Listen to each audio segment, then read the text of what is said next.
Good morning mga kaibigan. Maglilinis tayo dito sa may kangkong. Bubunutan natin mga damo para hindi siya maagawan ng sustansya. Bukod doon, hindi siya maagawan ng tubig. Kasi itong mga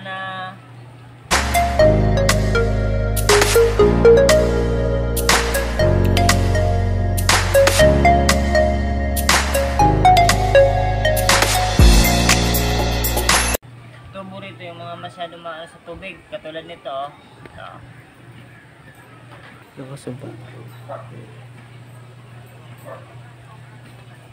Ito yan. Masyado tumaano sa tubig, matakaw sa tubig.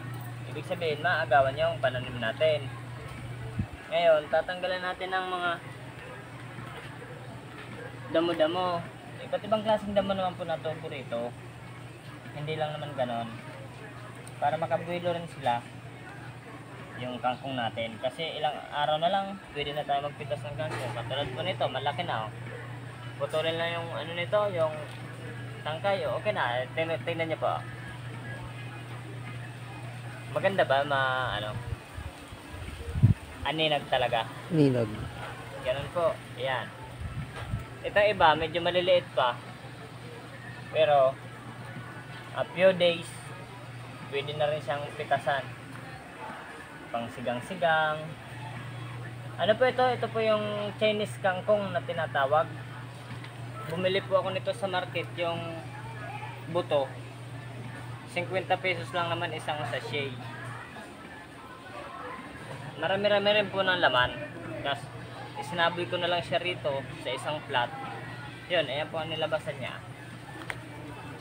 Pwede na. Kasi kaysa po bumili ka sa palengke ng isa-isang tali, 10 piso ng 10 piso isang tali ng kangkong.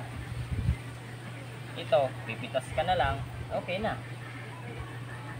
Tapos, anytime pwede ka magpitas.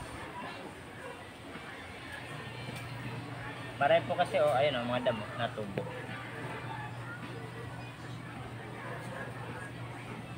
Ayun, may nabunot ako isang kangkong. Nabunot. Balik natin. Sayang. Ayan. Sayang po yun. Ano po kasi dikit-dikit na. Kaya kailangan bunutan. Tulad nito. Ibang klaseng damo naman to. Yung malakas sa tubig yan. Sip-sip. Tanggalan natin.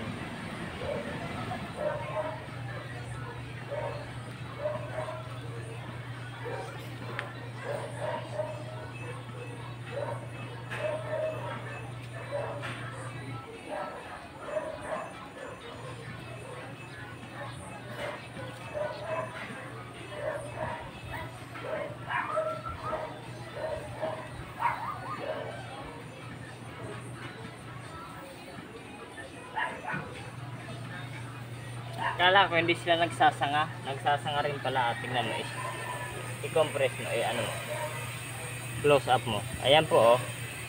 Ito yung mother mother stem. Tapos ito na yung sanga niya oh. Maganda rin pala. Kumbaga nagmo-multiply sila. Hindi lang basta pagka tumubo, yun na. Hindi katulad nung yung sa tubig. Basta sa tubig lang, bahala na, kalat-kalat. Ito, patayo po. Patayo po ang banat niya kasi pang lang talaga siya. Pang lupa. Kahit daw po hindi masyado madiligan yan, okay lang. Chinese kangkong ang tawag. Sabi nila mahal daw po ito pagka bumili ka sa mga restaurant kasi ito daw po yung ginagamit na kangkong. Hindi yung kangkong na sa atin, yung local.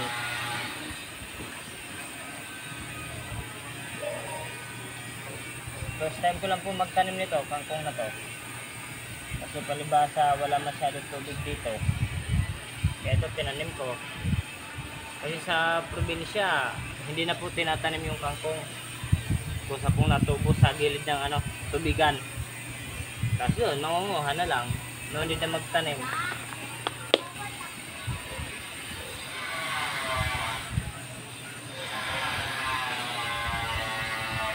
May nababali rin pala.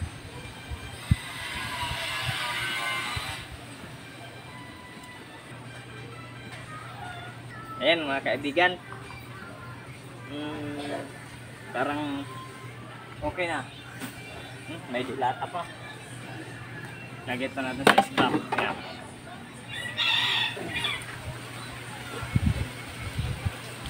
Ayan, pwede na po. Ito pala.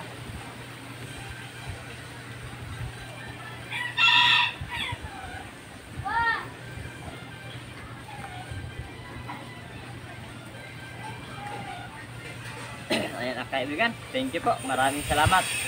Thank you. Bye-bye.